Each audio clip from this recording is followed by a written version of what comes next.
പ്രിയമുള്ളവരെ, വചനജ്വാല 1419 ദിവസത്തിലേക്ക് പ്രവേശിക്കുന്ന ഇന്ന് ജൂലൈ 20 ഞായറാഴ്ച എല്ലാവർക്കും സുന്ദരമായ ഒരു സുപ്രഭാതം ആശംസിക്കുന്നു. ഇന്നത്തെ വചനവായനയിൽ സുഭാഷിതങ്ങൾ 30-ാം അധ്യായം 1 മുതൽ 33 വരെയുള്ള തിരുവാക്യങ്ങളാണ് നാം ശ്രവിക്കുക.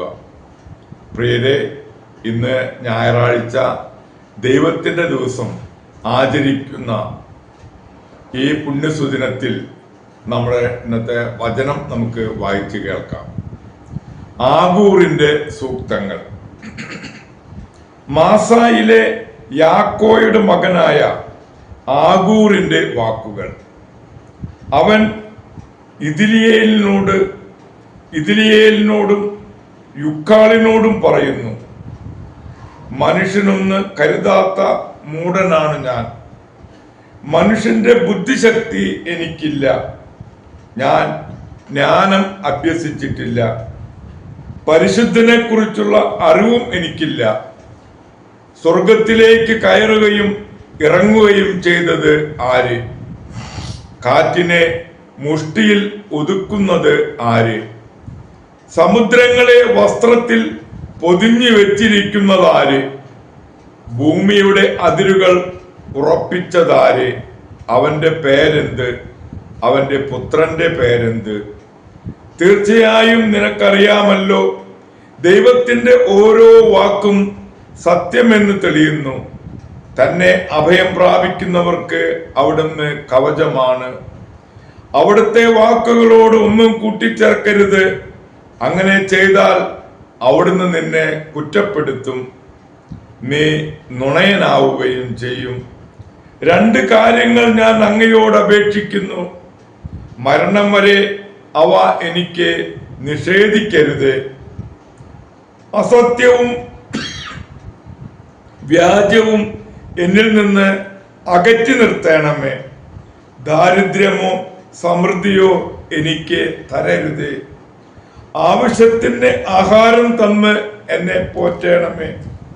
ഞാൻ സമൃദ്ധിയിൽ അങ്ങയെ അവഗണിക്കുകയും കർത്താവ് ആര് എന്ന് ചോദിക്കുകയും ചെയ്തേക്കാം.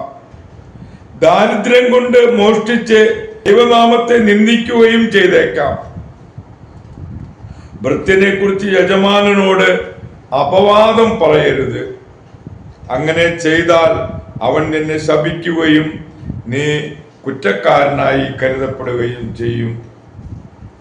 പിതാവിനെ ശപിക്കുകയും മാതാവിനെ നന്മ നേരാതിരിക്കുകയും ചെയ്യുന്നവരുണ്ട്. നിർദോഷരെന്ന് ഭാവിക്കുകയും മാലിന്യം കഴുകിക്കളയാത്തവരും ചെയ്യുന്നവരുണ്ട്. കണ്ണുകളിൽ ഗൗരവം മുറ്റി നിൽക്കുന്ന ചിലരുണ്ട്. വാളും കത്തിയും പോലുള്ള പല്ലുകൾ കൊണ്ട് ദരിദ്രരെയും അഗതികളെയും കടിച്ചു തിന്നുന്ന ചിലരുണ്ട്. കന്നട്ടയ്ക്ക് 2 പുത്രിമാരുണ്ട്. തരുക തരുക എന്നവർ മുറവിളി കൂട്ടുന്നു. ഒരിക്കലും തൃപ്തിയടയാത്ത 3 കാര്യങ്ങളുണ്ട്. 4 കാര്യങ്ങൾ ഒരിക്കലും മതി എന്ന് പറയുന്നില്ല. പാതാളം, വന്ധ്യമായ ഉദരം, വെള്ളം കൊതിക്കുന്ന ഭൂമി, മതിവരാത്ത അഗ്നി. പിതാവിനെ പരിഹസിക്കുകയും അമ്മയെ അവജ്ഞയോട് ധിക്കരിക്കുകയും ചെയ്യുന്നവന്റെ കണ്ണ് മലങ്കാക്കകൾ കൊത്തിപ്പറിക്കുകയും കഴുകന്മാർ തിന്നുകയും ചെയ്യും. 3 കാര്യങ്ങൾ എനിക്ക് അത്ഭുതകരമാണ്. 4 കാര്യങ്ങൾ എനിക്ക് മനസ്സിലാകുന്നില്ല. കഴുകന്റെ ആകാശത്തിലെ ഉള്ള പാത, സർപ്പത്തിന്റെ പാറയിലൂടെയുള്ള വഴി, കപ്പലിന്റെ സഞ്ചാരപഥം, കന്യകയോടുള്ള യുവാവിന്റെ പെരുമാറ്റം. വ്യഭിചാരിണിയുടെ രീതി ഇതാണ്. അവൾ വിശപ്പടക്കി മുഖം തുടച്ചുകൊണ്ട് പറയുന്നു, ഞാനൊരു തെറ്റും ചെയ്തില്ല. 3 കാര്യങ്ങൾ ഭൂമിയെ വിറകൊള്ളിക്കുന്നു. 4 കാര്യങ്ങൾ അസഹ്യമാണ്. രാജാവായി ഉയർന്ന അടിമ, മൃഷ്ടാന്ന ഭോജനം കഴിച്ച ഭോഷൻ, സ്നേഹിക്കപ്പെടാത്ത ഭാര്യ, യജമാനത്തിയുടെ സ്ഥാനം അപഹരിച്ച ദാസി. ഭൂമിയിലെ 4 ജീവികൾ തീരെ ചെറുതാണ്, എങ്കിലും അസാമാന്യ ബുദ്ധി ഇവ പ്രകടിപ്പിക്കുന്നു. എറുമ്പിൻ കൂട്ടൻ എത്രയോ ദുർബലം, എങ്കിലും അവ വേനൽക്കാലത്ത് ആഹാരം കരുതി വയ്ക്കുന്നു. കുഴിമുയൽ കെൽപ്പില്ലാത്ത ഒരു കൂട്ടം, എങ്കിലും അവ പാറകളിൽ പാർപ്പിടം നിർമ്മിക്കുന്നു. വെട്ടുകിളികൾക്ക് രാജാവില്ല, എങ്കിലും അവ അണിയണിയായി നീങ്ങുന്നു. പല്ലി കയ്യിൽ ഒതുങ്ങാനേയുള്ളൂ, എങ്കിലും അത് രാജകൊട്ടാരങ്ങളിൽ പോലും കയറിപ്പറ്റുന്നു. 3 കൂട്ടർ കാൽവെപ്പിൽ പ്രൗഢി പുലർത്തുന്നു, 4 കൂട്ടർക്ക് നടത്തത്തിൽ ഗംഭീരമുണ്ട്. മൃഗങ്ങളിൽ കരുത്തേറിയതും ഒന്നിനെയും കൂസാത്തതുമായ സിംഹം, ഞെളിഞ്ഞു നടക്കുന്ന പൂവൻ കോഴി, മുട്ടാട്, സൈന്യങ്ങളെ നയിക്കുന്ന രാജാവ്. നീ നിന്നെ തന്നെ പുകഴ്ത്തിക്കൊണ്ട് ഭോഷത്വം കാട്ടുകയോ തിന്മയ്ക്ക് കളമൊരുക്കുകയോ ചെയ്യുന്നവനാണെങ്കിൽ നിശബ്ദത പാലിക്കുക. എന്തെന്നാൽ പാല് കടഞ്ഞാൽ വെണ്ണ കിട്ടും, മൂക്കിനടിച്ചാൽ ചോര വരും, കോപം ഇളക്കിവിട്ടാൽ കലഹമുണ്ടാകും. ദൈവത്തിൻ്റെ തിരുവചനമാണ് നാം ശ്രവിച്ചത്. പ്രിയമുള്ളവരെ, ആഗോള കത്തോലിക്ക സഭയിൽ ഇന്ന് പ്രവാചകനായ വിശുദ്ധ ഏലിയാസിനെ അനുസ്മരിക്കുന്ന സുദിനമാണ്. പഴയ നിയമകാലത്തെ BC 9-ാം ശതകത്തിൽ പ്രവാചകന്മാരിൽ പ്രധാനിയായ ഒരാളാണ് ഏലിയാസ്. ഇസ്രായേൽ രാജാവായ ആക്കാപ്പാലിന് ഒരു ക്ഷേത്രം പണിത് അവിടെ ബലികൾ സമർപ്പിക്കാൻ തുടങ്ങി. ഇതിന് ശിക്ഷയായി 3 വർഷം മഴയോ മഞ്ഞോ ഇസ്രായേലിൽ പെയ്യാൻ യഹോവ അനുവദിച്ചില്ല. ഈ വരൾച്ചയുടെ ഇടയ്ക്ക് കാരിത്തരുവിയുടെ അരികെ ഏലിയാസ് താമസിച്ചു വരികയായിരുന്നു. കാക്കകൾ അദ്ദേഹത്തിന് ഭക്ഷണം കൊടുത്തു പോന്നു. കരിത്തരുവി വറ്റിക്കഴിഞ്ഞപ്പോൾ പ്രവാചകൻ സറപ്തായിലേക്ക് കടന്നുപോയി. അവിടെ അദ്ദേഹത്തെ ഒരു സാധു വിധവ സ്വീകരിച്ചു. കുടിക്കാൻ വെള്ളം കൊടുത്തു. പ്രവാചകൻ അവളോട് ഒരു അപ്പം ചോദിച്ചു. തൻ്റെ കലത്തിൽ ഒരു പിടി മാവും ഒരു കുടത്തിൽ കുറച്ച് എണ്ണയും മാത്രമേയുള്ളൂവെന്ന് വിധവ മറുപടി നൽകി. സാരമില്ല, ഒരപ്പം ഉണ്ടാക്കി തരിക എന്ന് ഏലിയാസ് നിർബന്ധിച്ചു. ഭൂമുഖത്ത് യഹോവ മഴ പെയ്യ്ക്കുന്ന ദിവസം വരെ മാവ് തീരുകയില്ല, കുടത്തിൽ എണ്ണ വറ്റുകയുമില്ല എന്ന് പ്രവാചകൻ പറഞ്ഞു. അതിനിടയ്ക്ക് വിധവയുടെ മകൻ മരിച്ചു. ഏലിയാസ് അവനെ ഉയർപ്പിച്ചു.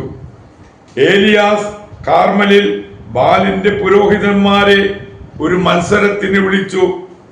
ഒരു കാളയെ കൊന്നു കഷണങ്ങളാക്കി വിറകടുക്കി വെച്ച ശേഷം ബാലിന്റെ പുരോഹിതന്മാർ ബാലിനോട് തീയിറക്കി ബലിവസ്തു ദഹിപ്പിക്കാൻ ആവശ്യപ്പെട്ടു.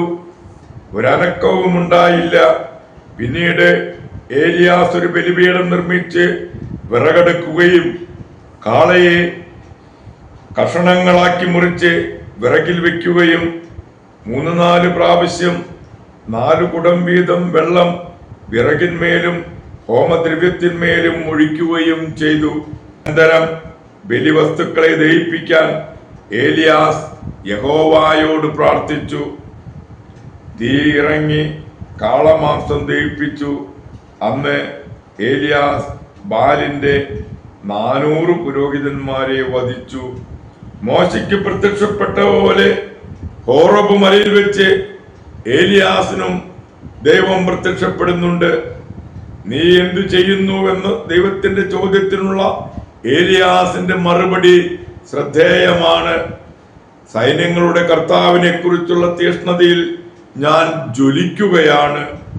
ഏലിയാസ് തനിക്ക് വേണ്ടി ഒന്നും തന്നെ നേടാതെ സകലത്തിനും ദൈവത്തിനു വേണ്ടി നേടിയ വ്യക്തിയാണ്. ഇങ്ങനെ യഹോവയോടുള്ള സ്നേഹത്താൽ എരിഞ്ഞിരുന്ന ഏലിയാസ് തന്റെ പിൻഗാമിയായി എലീഷായെ നിശ്ചയിച്ച ശേഷം രത്നേതരത്തിൽ സ്വർഗത്തിലേക്ക് എടുക്കപ്പെട്ടു. ഈശോ താബോറിൽ രൂപാന്തരപ്പെട്ടപ്പോൾ പത്രോസും യാക്കോബും യോഹന്നാനും ഏലിയാസിനെ കണ്ടു. പ്രിയമുള്ളവരെ, ആഗോള കത്തോലിക്ക സഭയിൽ ഇന്ന് തന്നെ രക്തസാക്ഷികളായ വിശുദ്ധ ഏലിയാസിനെയും ഫ്ലാവിയനെയും അനുസ്മരിക്കുന്ന പൊൻസുദിനം കൂടെയാണ്. പ്രവാചകനായ 9-ാം ശതകത്തിലെ വിശുദ്ധ ഏലിയാസിന്റെയും മധ്യസ്ഥം യാചിച്ച് ഇന്നത്തെ ഈ നല്ല ദിവസത്തിലേക്ക് നമുക്ക് പ്രവേശിക്കാം. എല്ലാവർക്കും നല്ല ഒരു ഞായറാഴ്ച ദിവസം ആശംസിക്കുന്നു. ദൈവം നമ്മെ ഓരോരുത്തരെയും സമൃദ്ധമായി അനുഗ്രഹിക്കും.